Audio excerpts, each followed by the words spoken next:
আরে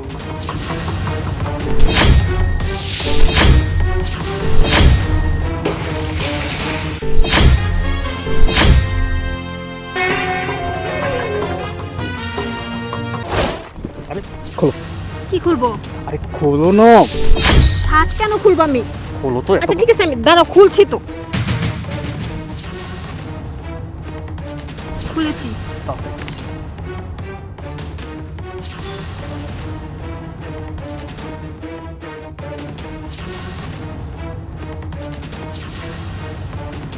দাঁড়াও 1 মিনিট, তাড়াহুড়ো করলে চলবে?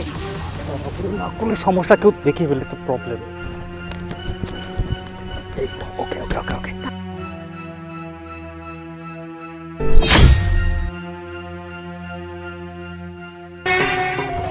দেখতে কিন্তু অনেক সুন্দর লাগছে। বুঝতে হবে না বউটা কার। এবার তাড়াতাড়ি চলো।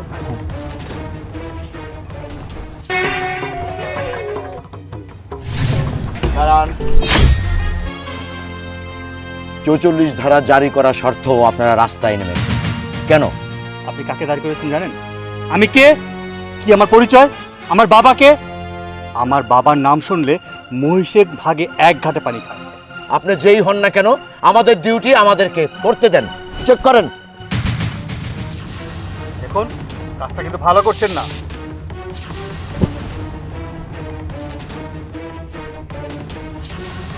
স্যার কিছু পেলাম না, হয়েছে? দাঁড়ান, ওনার কাছে পাননি, কিন্তু ইনাকে চেক করা হবে। ছাড়ুন, আপনার সাহস কি করে হয়? হ্যাঁ, আপনি একজন পুরুষ মানুষে, আমি একজন মহিলা মানুষ, আপনি আমার গায়ে টাচ করছেন? আচ্ছা, আপনার আইনে কি লেখা আছে এই সমস্ত কাজ কাম করার জন্য? আপনি আইনের লোক হয়ে বেআইনি কাজ কেমন করে করছেন? এই দাঁড়ান।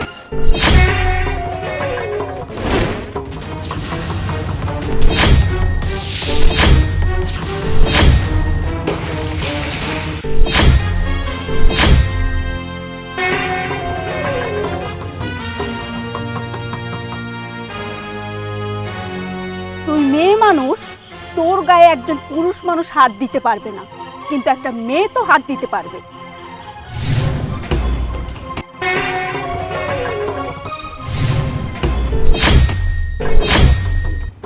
নিজেকে খুব চালাক মনে করেছিস তাই না? তোরা এটা ভুলে গিয়েছিস যে তোদের চাইতেও অনেক বেশি চালাক আইনের লোক, পুলিশের লোক, প্রশাসনের লোক। শোন, তোদেরকে ধরার জন্যই প্রশাসন আমাদেরকে ট্রেনিং দিয়েই পাঠিয়েছে।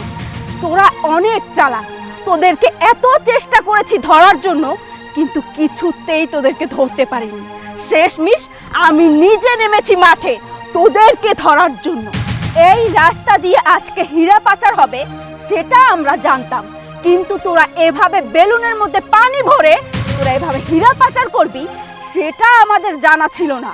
তোরা কি মনে করেছিস আজকে ৪৪ ধারা আমরা সারাশির অভিযান চালিয়েছি শুধুমাত্র তোদেরকে ধরার জন্য? ম্যাডাম, আমরা যে এই রাস্তায় যাবো আপনি কি করে জানলেন? কিভাবে বুঝতে পেরেছি? মিস পারবিন,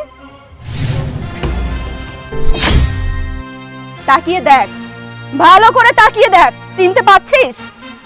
এটা তো একটা পাগল। ম্যাডাম, উনি তো পাগল, আর উনি কি জানে আপনাকে কি নিউজ দিয়েছে? সিআইডি অফিসার মিস পারবিন, উনি কোনো পাগল না। তোদেরকে ধরার জন্য উনি এতদিন পাগল বেশে ঘোরাফেরা করেছে।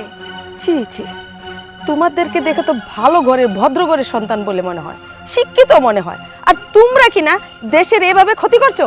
আরে দেশটা কি শুধু আমাদের? এই দেশটা তোমাদেরও।